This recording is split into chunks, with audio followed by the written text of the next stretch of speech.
Il faut l'éternité de la mort pour nous reposer de l'éphémère brièveté de la vie.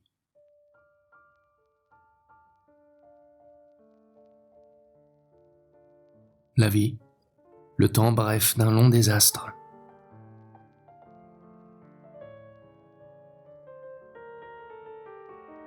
Un peu de la vie des êtres demeure aux choses qu'ils ont possédées, et c'est peut-être toute notre immortalité.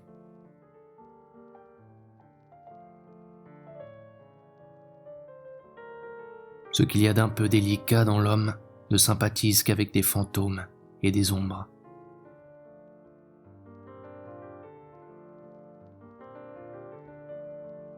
Il y a en nous des instants qui sentent les larmes, comme il y a des heures qui sentent la pluie.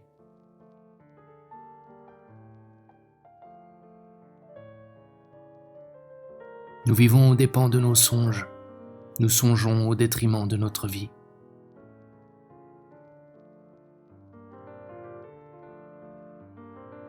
On n'est jamais assez triste pour savoir mourir, et jamais assez heureux pour vouloir vivre.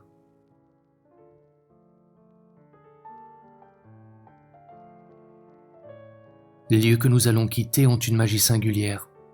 Nous y promenons nos corps que, déjà, nos âmes n'y sont plus et, une fois loin, ce sont nos âmes qui y reviennent, en notre réelle absence.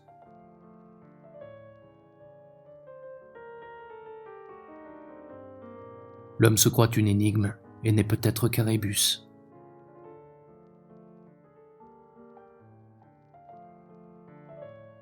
Il disait « Je désire moins qu'il y ait un paradis pour moi qu'un enfer pour les autres. »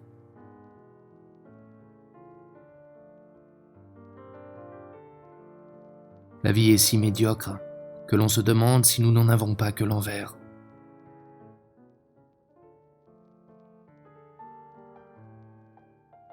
Pendant des années, on se dit « j'ai le temps ». Puis le temps passe et l'on se dit « ce n'est plus la peine ».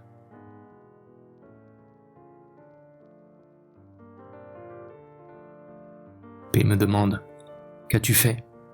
J'ai survécu à aujourd'hui.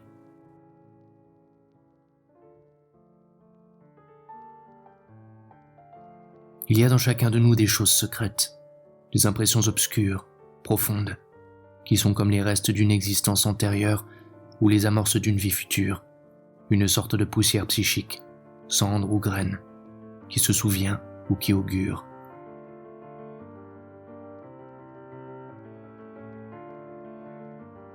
Tout s'apprend, même à mourir, se déshabituer des objets familiers, puis peu à peu, de tout, jusqu'à soi-même. Alors le plus difficile est fait. Il ne reste plus qu'à souhaiter un peu de morphine pour faciliter le passage.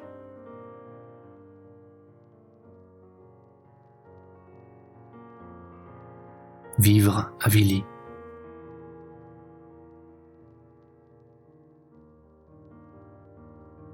La solitude est le tombeau vivant de tout ce qui est mort en nous.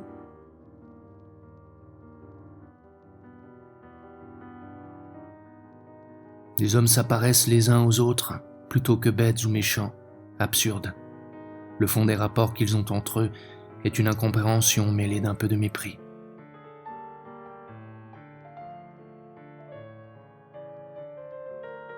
Certains sentiments morts se survivent dans leurs fantômes, d'autres se résolvent en une simple cendre qui se disperse.